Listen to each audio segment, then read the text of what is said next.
The TCA is a great Twitter account that tweets out all the free apps of the day each morning that have gone free just for that day. So the apps I'm going to be sharing today are all free all of the time, but if you're looking for a great way to increase the apps that you have on your iPad, definitely follow TCA. Another one that I go to often as an early childhood educator is called Smart Apps for Kids. It's a website. They also have a Twitter account, but I usually just go to their website, and they post the free apps every morning that have gone free for the day. And I get a lot of really good apps from that website as well. I have a Pinterest board where I post all the apps that I find free that you might want to check out. And then another one I would check out is Tony Vincent on Twitter. He usually tweets out really good free apps when he finds them. And there's a couple of hashtags, iPad for EDU and iOS Ed apps are good locations to look if you're looking for free apps of the day. Again, those are apps that just go free typically for one day, but the apps I'm going to be sharing today are all free all of the time. So we'll get started with that. I'm going to be sharing my iPad here. Let me get it all set up.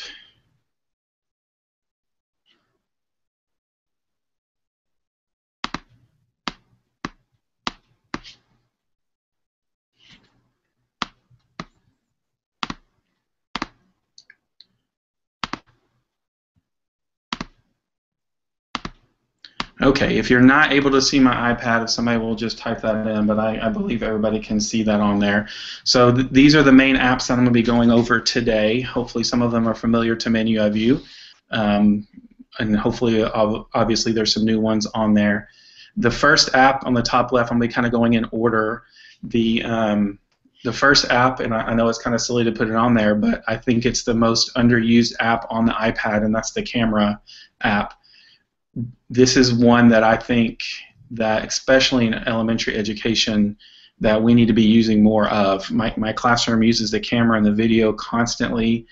Many of the apps that you're going to see today, the content that we use for them comes from the camera roll, comes from the things that we're doing in the classroom, because those pictures are so important and vital to our learning. So I put that one on there just as a reminder when I present and talk to teachers. It seems like most of the time about half of them are forgetting that how valuable it is just to have a camera and a video recorder all the time. So the next app I'm going to go to is BrainPop, and actually BrainPop has, I think, 4 free apps. The one we use in elementary is BrainPop Junior. You do not need an account to be able to use this one. What they do each week is make one video in their repertoire of videos free. And in my classroom, we just use that as a center, the free one. Even though we have an account, I just have them watch the free one and they can do stuff. But they also have BrainPop, the regular app, which is for older kids. I would say probably 5th grade and up, maybe 4th grade and up. And they have the Spanish version of their app free as well. And each one of those plays a free app of the week, and it keeps that video free. So I'll go in here just so you can kind of see what it looks like.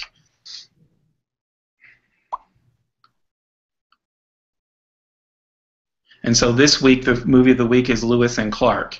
And you can see right above Moby there, the pink icon where it says log out. So my class is actually logged in, and we can access all of the videos for BrainPop because our district has that account.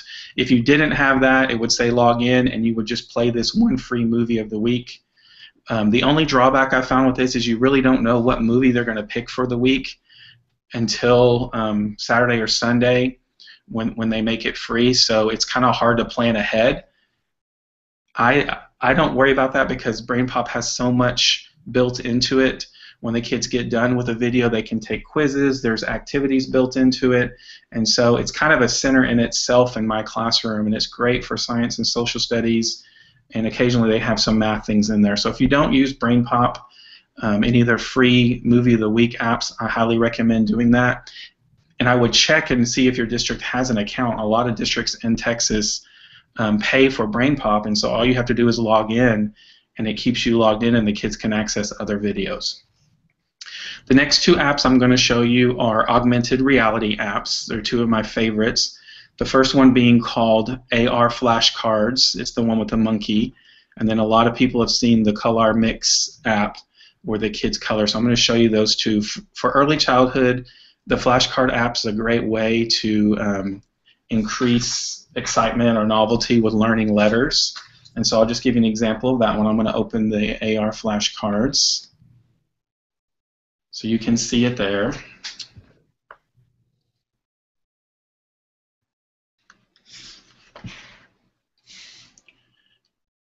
And then once it loads, you print off these free cards. The cards are free too.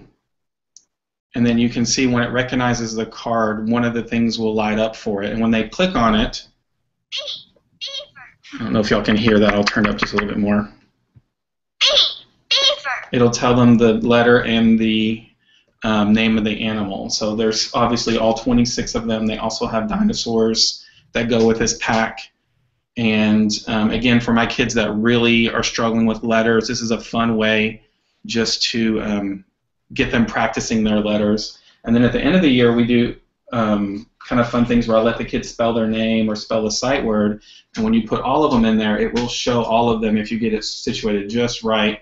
And it'll show the different letters at the same time. So my kids will build sight words, write their names, and then use the app to just show it. And again, when you click on it, it will tell them the letter and the name of the animal. The AR flashcards app that they use is free. They also have another one called AR Space, which isn't free. I think it's $1.99 or 99 cents last time I checked. And my class also loves that one. So if you find out that this is a good app for your classroom, you might check out some of the other ones that they have available. But again, that's AR flashcards. The app is free, and the download of the cards is free as well. The next one is the Color app. It's very similar, except the kids will color a color a picture for this one, and then once it loads, you can do the same thing, show it the picture, and the picture comes to life. So we actually did this in my class today, and the kids love it. So down here at the bottom, I'm going to press the play button, and it's looking for this coloring picture.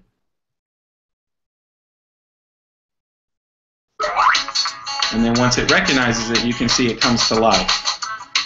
And whatever they colored it, you can see the coloring picture behind it.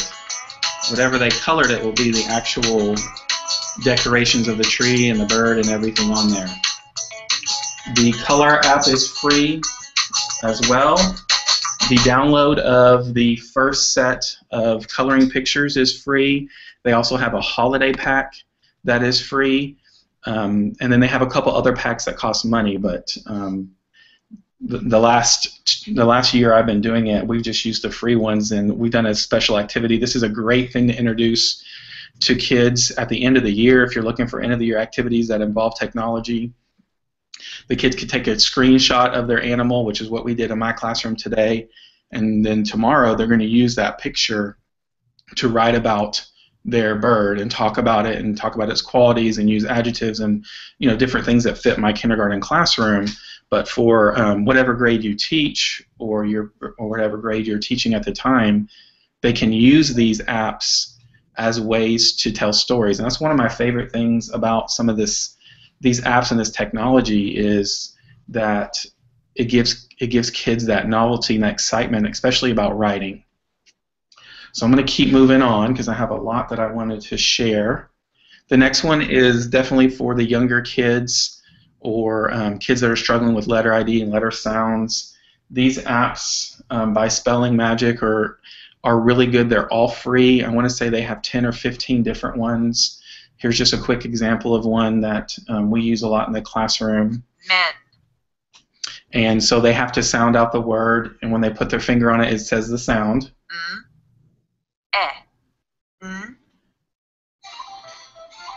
And then they're able to go on. They have like I said, several of these apps, all the way from where there's letter ID bingo to letter sounds. Some of the some of the higher ones get into building sentences, but they're all free, and the link will be at the R10. I didn't mention that. If you go to the R10 Hangouts webpage, I included the links for almost all of these apps.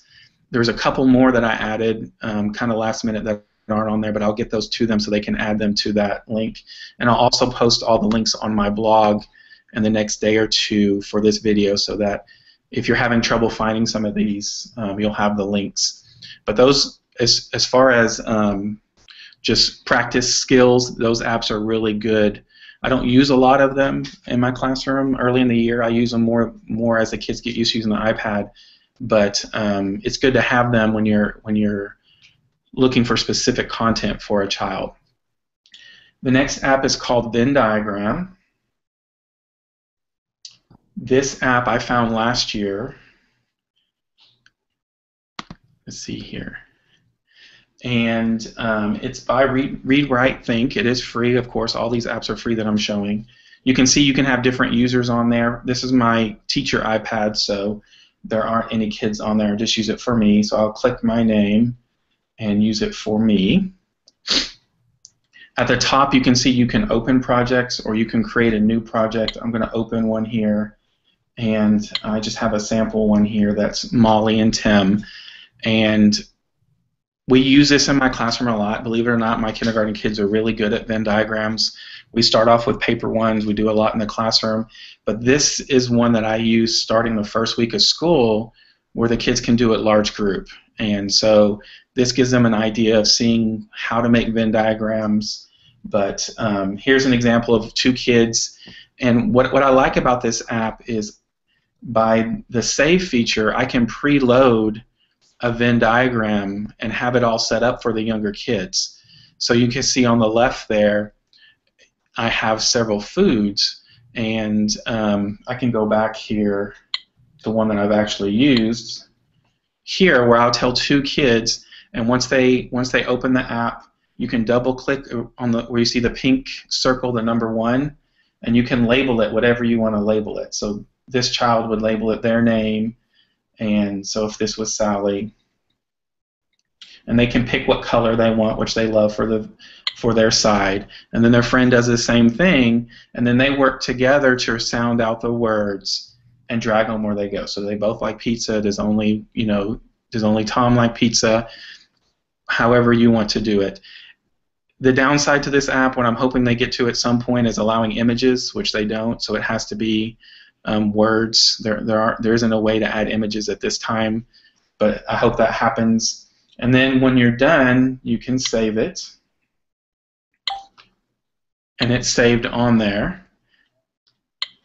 What I really like about this app is when you're done, you can share it. So if you share the final draft, you can email this picture. Obviously, you could just take a screenshot, but I have my class email the picture to me, and then I can print it out, and they have a finished product that they've done, and that can be their center for that time. So it's a really neat app. It's free. I could see it being used a whole lot in a lot of different grades. Like I said, even in kindergarten, we use this consistently with, even after we read a book, if Venn diagram is something that I want to do, we can add that in there if we're doing a science project. So that's one I think you should definitely check out. And again, it's called Venn Diagram. The next one I'm going to move on to is Geo Board. Geo Board is exactly what it sounds like. It's just a board with the rubber bands, except I don't have kids, shooting each other with rubber bands when they use this, and they can build it just like you would any Geo board, and build whatever shapes. They can layer them however you want. You can at the bottom there, you can add color to the different shapes if you want to. All you have to do is click on them, so they could do area, whatever they want. And the way I use it in my kindergarten class is kind of an abstract, concrete lesson where I have them build some shapes using 6 rubber bands on our real Geo board, which matches this one. And then they open the Geo Board app and they try to copy that. And then the next week we build on that, and they build one for their friend, and their friend tries to copy it on the iPad. And then the top right, you can see it's real light, but you can see the little arrow with the boxes. You can slide it over and have a board with more pegs. We don't use that one a lot just for fun in my classroom because this one is the one that matches the tool that we actually use in the classroom. As far as sharing this one, I just have the kids take a screenshot and it's in the camera roll, and then we can save it or use it however we want in the classroom. But again, that's just a free one if you're looking for a digital Geo board. It's a fun and quick way to get that done in a digital way. Now I'm going to open up 2 of coding apps that I use in my classroom. Daisy the Dino is the only one that we've used so far this year. Hopscotch is a little bit more difficult. I know my kindergarten class can use it. We just haven't built up to it. It's something that I'm saving for the last 2 weeks of school where we can really do some creative and fun things. But Daisy the Dino is something that we've used quite often. They're both free. They're both great for beginning coding. I've heard some people say that it's not true coding. What I know it is high order thinking. Even if it's not true coding, I know that they're doing something that requires a little bit of that higher level thinking. So I'm going to open Daisy the Dino first. There's 2 modes on this one. There's a free play mode and the challenge mode. I'll show you the challenge mode just so you can get an idea of what it is. It starts the same way each time, so each time they use it, it starts here, and they have to drag over what they want the dinosaur to do. We want it to move forward, so it touches the star. Then you press play, and it does that action. And then as you go, it gets a little bit harder and harder. So this time we need it to move forward, and then we need it to jump, and then you press play. And the kids get really good at this, of course, after they play the same ones. So now it's saying we need to make Daisy spin 5 times. So, and you can see over there that the challenge, changes as they go on. The free play mode is a little different, where they just get to do whatever they want. I do that for free choice on Fridays for my class. If they finish all their work and they want to use the iPad, they're allowed to use the free play mode, and they really come up with some pretty creative things. And more than anything, they're learning that they can the basics of what coding is, that you're telling the computer to do something and that action is happening. So I think this is a great way to get kids started with that basics of coding. If we move over to Hopscotch here. Again, I said this one's a little bit more challenging. It's not as simple as the other ones. You can see there's 2 projects that I have on here. It's the same premise. You can add rules for them, whatever they do. When you press start at the top right, whatever you had them do. On this one, I had it when you touch it that it grows 50%. If we go back to my other project here, this one's the same thing. When you start it, one of them break dances. When you touch them, they jump. And then it's even as with some of the things, if you turn the iPad, so I'm tilting the iPad to the left, and he grows. If you tilt it to the right, he gets smaller. And so there's a bunch of different actions or rules that you can add on there. So if you add a new rule down here at the bottom, you can see that when the iPad is shaken, tapped, tilted, when they bump into each other, when they hit the wall, there's a bunch of different events that can happen. So if we tilt it down, and then it'll tell you, here's some different things that they can do, or you can create a new one on there. And again, as you can see, it gets more and more complicated for the kids. I know, like I said, I know the younger kids can do this. It's just something that I would think you would need to show them large group a few times and practice doing it, and then they can kind of take over from there. And one of the fun things I've noticed with my kids that have used this app, my personal kids, is some of that frustration in them learning how to do it is really good for them. So I like that this is an app that they might struggle with at first to kind of work through and learn how coding works and how frustrating it can be when you're trying to get it to do one thing and where to put the code and all those. So those are my favorite 2 apps for coding in the classroom. Now I'm going to move on to ABC Mouse. ABC Mouse has 2 apps, or 2 kinds of apps that I really like. The first one is this Zoo app. It's very simple.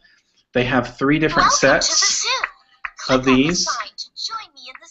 So this one is ABC Mouse 1, the Zoo app 1. There's 3 of them. When you click on it, explore the zoo by clicking on the animals. You can see that there are, I think, 5 animals on each zoo. And when they click on the animal, it goes into that habitat. And it's real simple. There's the map where you can go back and see the different animals. But when you touch on the screen, it'll tell a fact. Penguins have short legs and stand straight up like people. Because their legs are so short, penguins waddle across the ice and snow. When you press Show Fact, it'll show you the fact. And then my kids love taking the quiz. That's their favorite part, and they get really excited about that. And so it's this is a real cool science. I've used it in a science center where they have to pretend like they're visiting the zoo and talk about the animals they've seen, write 3 facts about each animal that they visit, and that they have to visit a certain amount of those things. So it's a real simple app that you could take and use in many different ways. And again, there's 3 different zoo apps, and each one has 5 animals. So there's 15 different animals that the kids could research and talk about. They could take a screenshot and pretend like they were at the zoo and talk about what they saw, use their senses. Again, to me, it's about how can we use these apps to enhance the learning. That app itself really isn't enough to be a center, but by just adding 1 or 2 things about a writing or an activity, you can really enhance it. And then they have some really good of these readers. The Lion and the Mouse. And so we can start the story. Aesop's Fables. What are Aesop's Fables? They have the glossary on here, which I like the kids to see. There's different settings. If you want it, I have it with the read with a pause where it reads it to them, and then they can do things. You can click the read it. They can read it where it'll read it to them. And let's see here. The read with a pause is the one, like I said, that I normally do. And then it just goes through the story. One day, a mighty lion, tired from hunting all morning, lay down to take a nap. I make my class, when they read these, click on this word icon, and it's down at the bottom right where it says words.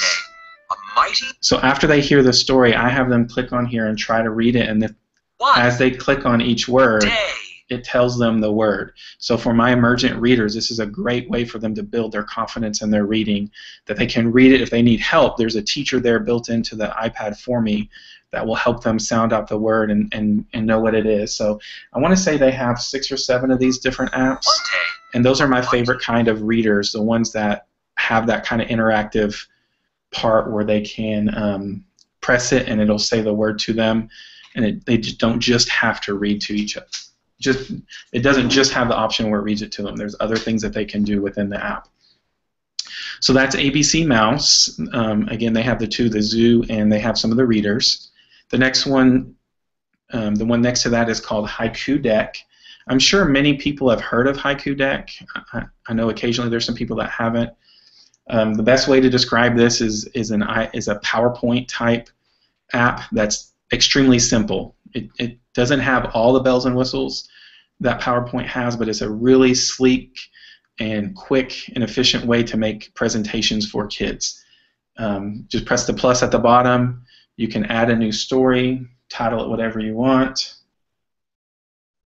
The best part about Haiku Deck is that it has built-in images that have copyright release or that are Creative Commons, so the kids can use them however they want in their story. And if they want to add a picture, all they have to do is search within that for whatever they're looking for, and all kinds of images will come up that they can use in their story. So if you're looking for a really good way for kids to add or create PowerPoints or slideshows, Haiku Deck has been very popular for the last couple of years. In my classroom, the main way we use Haiku Deck is for the graphing feature, which I love how simple it is to create a graph. So here's an example graph that we created where I just was doing the different tests on there. Let's find one that we actually did. So here's one that we actually did in my classroom, favorite Olympic sports. And we make these graphs, I would probably say we make at least one a week, where we talk about something that we like and we all work to create it, and then they're able to see a really cool graph that looks sophisticated, and it takes me all of 2 minutes to make. I can do it as the kids are voting on what they like or sharing what they like. And I'll show you real quick how to do that in Haiku Deck. So let's go here. Actually, I want to create one. So we'll just create a new graph here.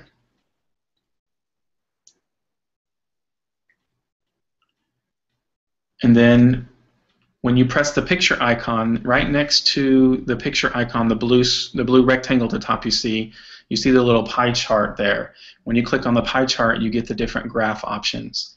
We use pie chart occasionally, but most of the time we just use the bar graph. You press done. You can edit the title, so we could do our favorite ice cream. And down at the bottom it says edit label, so I could add them whatever I want. And like I said, I do this as the kids are helping me create the graph. It's so fast for me to do. You can edit the unit, so whatever your class is doing, normally I have it at 20 because we don't have that many, and I put the intervals down to 2. And then you can add as many of these as you want. And then as the kids vote, I just start at 0, and I have all the kids in my class stand up, and I'll say, which one do you want? And then I just slide them up as they vote, and they can see it, growing as we go. And once they're done, I typically just take a screenshot and share it because it's the quickest way for me to get it to my email. But you can share these Haiku decks real simple as well. But since I just use, so we have these graphs posted all over my room because they're easy to make and they look nice and the kids can read them real easily. So that's Haiku Deck. I didn't get into the main feature. If you're not familiar with Haiku Deck, you should really look at it for making presentations with your class. It's something I do as a teacher, and I do with my classroom if we're sharing something with our Twitter friends, or if we're creating something for our parents or the blog. I use Haiku Deck pretty frequently, but my classroom doesn't use it as much. I should also point out, in my classroom we have a total of 3 iPads on any given day. We have one that's purchased by the school for my classroom. I have one I purchased for my classroom to use, and then I have my teacher iPad, which gets used occasionally. Most of the time it's used large group, teacher table, and with me interacting with it. So the next one is this, right next to Haiku Deck is My Script Calculator. It's a real simple app that is just fun to play with. The basics of this app is you write an equation and it will figure it out for you and do the handwriting. So my class loves to use this in our math centers. Anytime we're doing addition, they ask, can we use the script calculator to check our work? So if they're doing a problem that's 4 plus 2, they just write 4 plus 2, and then the magic happens itself and they can double check their work. And it's really just as simple as that. Whatever you put in there, it will create. It's sophisticated enough to do whatever you put on there. It will figure out. I haven't found much that the calculator won't do as far as, math-wise, as long as you put it on there. I haven't looked much into the settings. You can share the different things. We tend to just, delete it and go on. And then, like I said, in my kindergarten class, we use it a lot for double-checking our work. And they love that feature with first, second, third grade. I could see them really doing. You can see that my handwriting isn't that great, and I very rarely have I found where it will have problems with the kids writing. So you can play with this one for a long time if you like math like me, and it's just really neat that it's that quickly will calculate and figure it out, and it's a great one to add to your classroom if you already have a calculator. This one's free, and it's a fun way to do that. The next one I'm going to share is Wonderopolis, which actually isn't an app. It's just a website, but it's free, and I've already talked about Wonderopolis several times. But the reason why I wanted to share this is because every time I present, I'm amazed that not everyone knows that you can add any website to your iPad with an icon real easily. So I want to show you how to do that. If you have a website you use a lot, If you click the blue arrow, the blue square with the arrow on the top left, it's right above the word KinderChat. If you click on that, you'll get a drop-down box, and you can see a lot of choices. The one you want is Add to Home Screen. So if I really like this website, Wonderopolis, I want my kids to access it really easily, I want to make it a little iPad icon, you click Add to Home Screen. It shows you the icon there. You can title it whatever you want. So for my kindergarten class, that would be a whole lot of words. I would just make it Wonderopolis. Press Add, and then it adds to the home screen. So you can see it on the right over there, the W, Wonderopolis. So as simple as that, every time they click on that, it's going to take them to that website. So that's a great way to add free apps to your iPad that use websites if you're not familiar with that. So that's why I put Wonderopolis on there. If you're not familiar with Wonderopolis, I suggest checking out some of the Region 10 Hangouts where I've talked about how I use that in my classroom. I talked about it on the last one with the simple websites for teachers, and I also talked about it on the, I think, the sharing learning through technology one that we did. But you could, if you Google Wonderopolis, if you search Wonderopolis on my blog, you'll find 3 or 4 posts that talk about how I use it in my classroom. The next one I want to share is EdgeCreations. This would probably be one of my top 3 free apps. If you don't have it, I highly recommend getting it. The simple way to describe it is it's a virtual whiteboard. The ability that it allows you to do is to record whatever's on the screen and whatever is happening audio-wise in the room. So it's a way to create little videos of what's happening. I use this as large group whiteboard a lot in my classroom. The reason being, when I'm done with the lesson, I can share the link to the video to parents, and they know exactly what we did in the classroom. So here's some examples of one that we did recently. So here's one where we're making the number 6, and all the kids worked to decompose the number 6 and figure out how to make it with blocks at their table, and then they came back and shared, and I made a video of us sharing those different ones. So there's no sound on this one, but I just recorded each time a kid told me something. I would press the record button and write it, and then press the record button and write it, and then just kept that going. And then we were able to share that on our blog, so you can see them start filling in there. And they have a cool way to share our lesson at home with what we had. When you're done with an EdgeCreations lesson, you'll get a link, or you can get a free account and go to your account and get the link that way. I have a free account, and the way I put it on my blog is there's an embed mode also. So once you share it, you can embed it directly in your blog, and it plays directly there. So we use that a lot in the classroom. You can see here we use it for math. 3 plus 3 is 6. And that one had some sound on it. And that, like I said, it can record what's on there. We use it for predictable books a lot in the classroom. I like the sunflower. I like the tulip. I like the date. So early in the year, I have my class all make their own page of a predictable book of all of our sight words each week as we have sight words. But I'll just go back here. Let's do a new lesson. And you can import any photos you want from your camera roll. So like if you're doing dice adding, my kids will do this a lot. And I'll tell them just to practice dice adding, and they'll think of a problem on there. They can write if they want to. They can put the plus sign if they want to add text. We also use it for Unifix cubes and even base 10 blocks. You can search for base 10 blocks on Google and get that on there, so you can have a kid put a certain amount of base 10 blocks, or you can have it already pre-set up for them, or give them a special number like 38 and tell them to build it with the base 10 blocks, or build it with dice, or build it. And the really cool thing is when they're done, they can record a video of explaining what they did. And again, like I said, one of the things I like about some of these apps is it's almost like having a virtual teacher there. So that virtual teacher can listen to that for me, and then later I can play it back and say, well, I heard 10 of my kids tell a story, a math story, and 2 of them struggle through it, and I know what they need to work on the next day. Beyond that, like I said, as far as a teacher goes, especially in the upper grades, if you're doing math lessons and you're hearing from parents constantly, I don't know how you're teaching it, record your video of you teaching it here with this virtual whiteboard, share the link via email to parents, and now they have a lesson at home where they can do it. So again, it's kind of unlimited on how you want to use that iPad app. Like I said, it's one of my favorites that we use constantly. Skitch would also be up there with one of our favorites that I use constantly.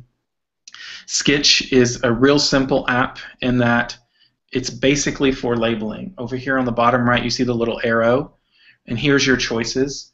The top one is digitize.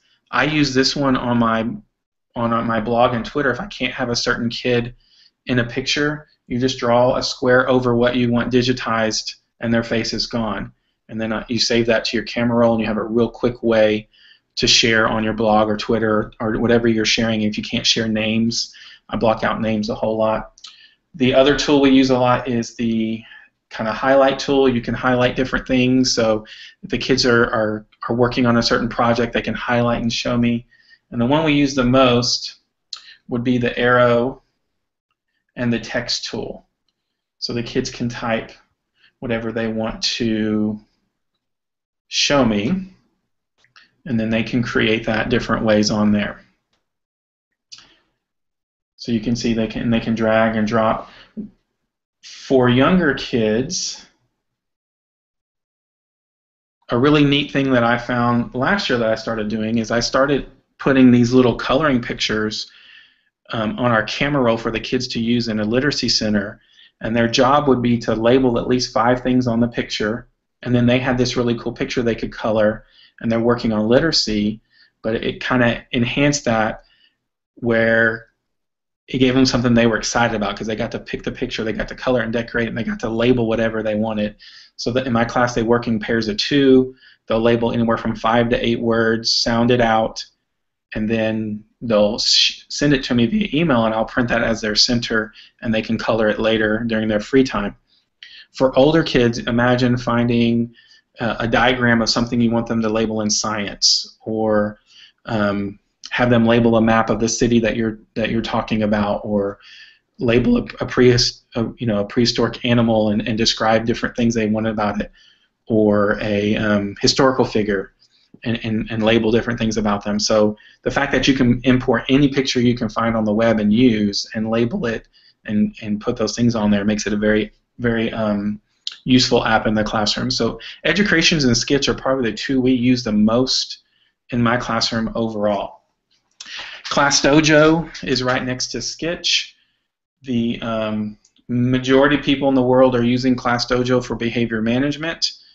That's what it's designed for. You can see my class on there, Mr. Gomez. I created a little sample class for this presentation here. And the way I use it in my class is each one of my kids has a monster, an icon, and you can see Johnny Manziel's even in my class now, and Troy Aikman. And what they do in my classroom instead of behavior is we use this to keep track of our work during the week. So after they finish a station job, they come over and click on their name. They find, by scrolling at the bottom, what center they did, and I have all of our centers. They know how to find them. They press blue number 2, and they've recorded that they finished that job. So it helps me, it helps them, but more importantly, all my parents have a code to access their child's Class Dojo with this free app, and the parents can keep track of how much work they're finishing. So I don't have to write notes home about, Johnny Manziel wasn't working very hard today. He was too busy on Instagram, or, Barry did really good. He finished 5 jobs. The parents can kind of keep track of that, and they can encourage their kids. I saw that you finished 3 jobs.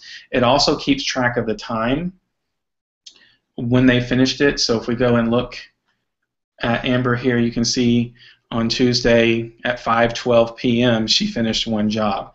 So again, this is one of those times where you have an app that does a really good job with something, but you can use it in many different ways.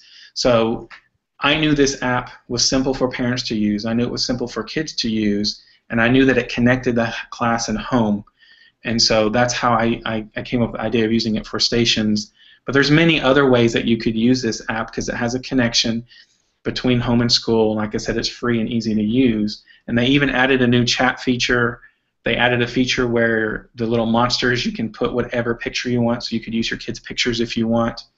And hopefully the behaviors that you saw, let me go into this one. Down here at the bottom, these icons are not changeable yet. I've put in a request and told them how cool it would be if I could put whatever icons I want there, because then I could use it for really unlimited ways. It'd be a lot easier for my kids to understand my own icons, use the same ones we have in the classroom. But even if you're using it for behavior, I was explaining to them that especially for kids with special needs, if you have a picture of that behavior or a picture that relates to that behavior, it helps those kids correlate that. So that's Class Dojo. Going to move on here to Pic Collage. This is one that I know a lot of classrooms use. It's very simple. You just click to get started. You can add photos. So imagine that you've done a science project or your kids are coming up with a story. There's just hundreds of ways that you could use this. You add photos from your camera roll. So I'm just going to put pictures of my boys here. And when you press the check mark, it just drops them all in there. So you can see all those pictures in there. I can create my own collage however I want. Or on this bottom left, you can pick your own layout. And it'll drop the pictures into that layout for you. You can add text. You can add, like I said, whatever kind of background you want on here. There's different things. If you want to add text, you can add, it will search the web. You can add stickers. We mainly just use it to document things that are happening in the classroom, especially science projects. We use Pic Collage a lot for science projects. And we'll add text to each one to describe what we're doing. And then there's also, you can change the background, which my class really loves. And so I'm sure my boys will love a pink and black background for their Pic Collage there. Saving's really simple. All you have to do is save it to your camera roll. Here's ones on here. Oh, I meant to point out the feature with the cutout. I really like that one too. If you add a picture, let's do that horse again. Maybe. And you if you double tap it, you can edit the border. So you can change whatever you want on the border. Or you can clip the photo and draw. So if there's certain things they want to pull out of pictures, it's real simple to kind of isolate what you want. And then it'll cut that out. So it's kind of like making your own little stickers. But as far as telling a story, you're doing animal research, those kinds of things, it's really quality to be able to, all the features that it has on there. So that's Pic Collage. It looks like we have about 10 or 15 minutes. I'm going to skip Tunetastic for now because I'll come back to it. This, the next one next to Tunetastic on the bottom row there is Voice. This is brand new to me. I just found it about 2 days ago. And it's an Adobe project, or Adobe product, from my understanding. It's just a really cool way to create stories. It looks really simple. I haven't used this in the classroom, so I should say that. But I've made a couple of test ones. Usually when I do things in the classroom, I always test it with my kids at home first, but I haven't got to that point. Like I said, it looks really simple. You add pictures. Let's do a longhorn here, and then you record. This is a longhorn. This is a longhorn that I found outside. Then you can add pages, and when you're done, it creates a slideshow. And there are some icons on there. They weren't very exciting to me, but anything that allows me to add photo and text and create a slideshow. So if you're, one of my favorite things for kids is I want to give them more than one option on how to create things. So if they're doing an animal research project, I want to say, I want you to be able to teach me about elephants. Here's the iPad. Go to it. So if you want to use Pic Collage to tell your story, if you want to use EdgeCreations or Tunetastic or whatever you want to use, and give the kids the choice on all these different apps, I think that's where we become really high-quality teachers, when we let the kids have a voice and have a say-so in how they're going to create. Here are the tools. Here's how to use them. Now go to it. So again, you just add more slides. I wanted to throw that one in there because even though I don't know much about it other than I know it works and it's very slick as far as the user interface, seems like it worked really good for kids. So definitely check out Voice. ChatterKid is right next to this. It's by ChatterPics. Most things by DuckDuckMoose are really good apps. I'm a big fan of all their apps. ChatterPics is a very simple premise. You find a photo or you take a photo. So we have a giraffe here.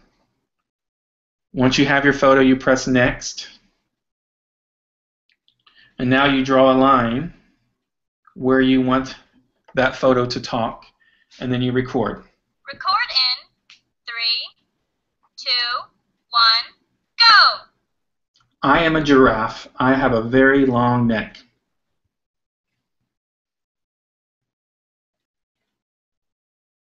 And then you can add all kinds of effects on there. Let's just play it and see. I am a giraffe. I have a very long neck. So you can see it just creates a mouth wherever you put it on there. My class did this for their animal research project. They all found a photo of their animal, and they told some of the facts that they had, again, for historical figures, for social studies. I saw the other day yesterday posted by Josh Allen, where one classroom, they wrote a poem about an object, and then they took a picture of that object, added the mouth, and they read the poem with the object looking like it was reading it. Just a really high quality way of taking content that you would normally do and adding a digital. So anything you think would be fun to add a mouth to and add content, this is your app, and it saves it really simply. You can go to your gallery. Here's a quick example that we did in my classroom about dinosaurs. Dinosaurs lived long, long ago, but now they are extinct. And so we did a whole research about dinosaurs, and different kids picked dinosaurs and talked about them.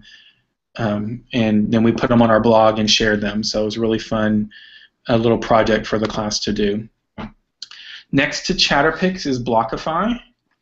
This app has a lot more to it than I use it for. BlockUpy is a app for building. It's actually supposed to be used in conjunction with a 3D printer. I mean, it doesn't have to be, but I think that's the premise of what it's used. I found this from Shannon Miller, actually, and my kids really like this. Of course, anything that's Lego based, you know they're going to like. They have all these different blocks over here that they can build.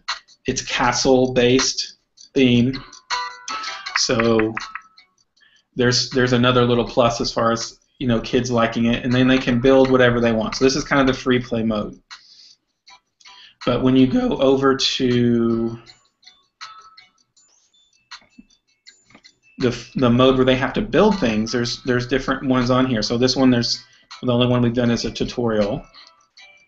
What I like about it is that the kids have to remember things. They have to remember where the blocks go. So you see it shows those blue blocks, and I have to place the blocks exactly where they go, but in a few seconds they'll disappear, and I have to remember it. So I have my class work in pairs, and when they get it correct, then they go on to the next one. So this is the tutorial mode where it's teaching them how to play, and as they go on, the challenges get harder and harder. They can press the hint at the top, and it'll kind of show them again what it's supposed to do, but if they press the hint too much, they start using joules. So it's a competitive learning environment as far as they want to do better without having to use the hint. So there's some benefit to that. If you're looking for something, again, at the end of the year to kind of get your kids engaged, this is a really cool app for memory is kind of what I'm using it for, but also for creating and building. They get to use the free play mode in my classroom on Fridays. I want to go back to Tunetastic real quick. This is a free app with an asterisk, meaning that parts of it are free. If you want the full app, I think it's up to like $50 now, actually. I think it's pretty high. It may not be quite that high, maybe $20 or $30. But there's plenty there to do with the free account, so don't let that scare you away. So, obviously, I'm going to have to update this one. I can't show it to you. That's what I get for not using my kid's iPad. If you're familiar with Tunetastic or not familiar with Tunetastic, what I would suggest doing is going to my blog and searching Tunetastic. I actually have a how to use the app video on YouTube where I walk you through. It's just a storytelling app, and I apologize that I can't show it to you on this iPad. But the kids pick 2 to 3 characters. They have all kinds of different backgrounds they can pick from, and they tell the story. And my favorite thing about Tunetastic is that it gives them the ability to break the story into different scenes. And that has been really helpful in my classroom with kids learning, the younger kids learning that stories typically have different scenes in them. That it's not just, I went to the park, I saw this, and then I'm done. And so making them break it up into different pieces as they go through the year, and they get better and better, adding more and more scenes, it's really helped my classroom with their storytelling ability. Next one here I want to share is Telugu Me. This is an app that I don't use as much as I should. I'm a big believer that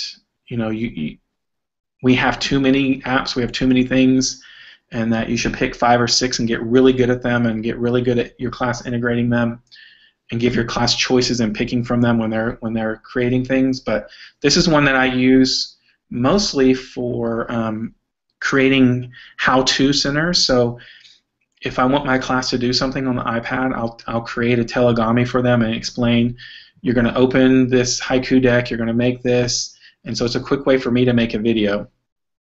But you can change your character whatever you want. So I have one that looks, let's say, minutely like me. I have black hair, but I'm not that thin and I don't dress that nice.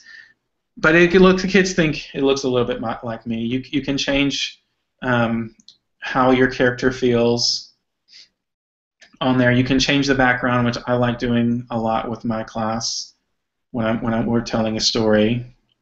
So I think, I put the beach on here. So I'm going to be at the beach now. And then once you create your character and get your background, then you can have your Gami, your person, by either typing a sentence on there, and then it'll read to them in all these different voices. You can see the voices at the top. They're pretty good now. When they first started this app, they only had 1 or 2 voices, and they weren't great. But they are robot voices, and occasionally they'll read the word a little bit silly and wrong. Or you can actually record your voice with your Telugu Me, and then you share that video, and you have this video of whatever you wanted it to say. So if you're talking about kids creating, some of the upper grades, 2nd, 3rd, 4th, 5th grade, this is a great way for them to create a presentation on the iPad, share the video, and they have a presentation done.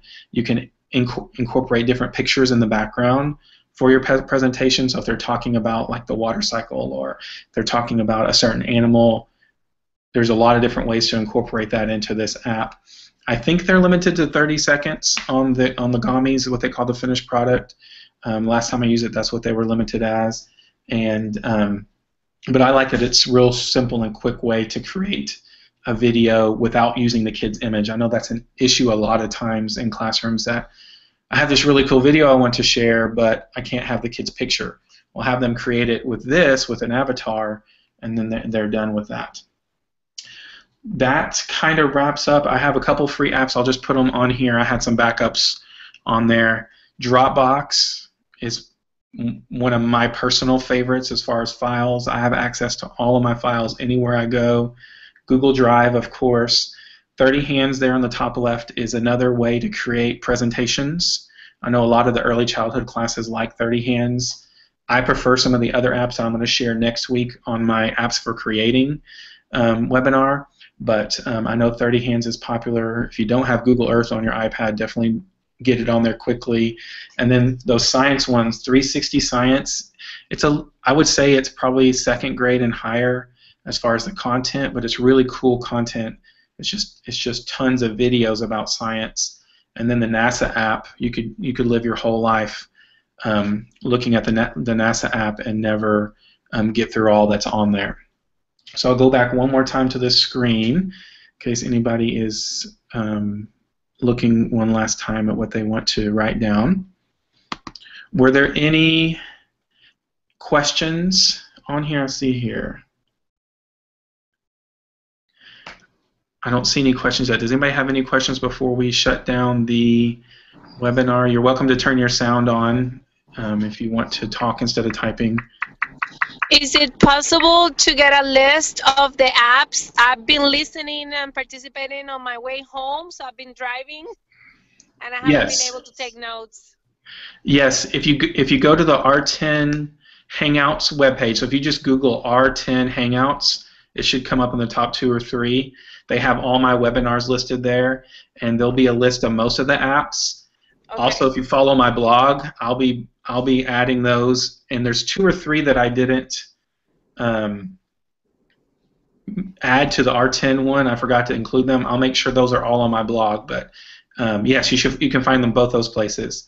Can I look up your blog through your Twitter account? Because I follow you on Twitter. Yes, ma'am. If you just go to the link on my Twitter account, or it's mattbgomez.com.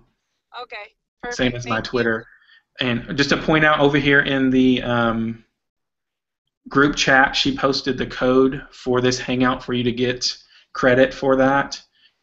It's the MBG513. So my initials and then the date, MBG513. So when you're filling out whatever it is that you get, you'll need that code. And you can always contact me or Casey or any of the Region 10 folks if you have questions or concerns with that. And Matt, I'm sorry. Denise, and I'll send out a follow-up email with the links on it. Perfect. Thank you so much. Did you have one more question? Not me. Okay, perfect. Well, thank you so much, all of you, for joining. I hope you learned something. And next week, I'll be sharing apps for creativity. That's the last scheduled webinar for these R10 Hangouts. And if you missed some of the other ones, you might go back through the website and look at some of the other ones that we have done in the past. Thanks again. I hope you have a wonderful week. Thank you. Thanks.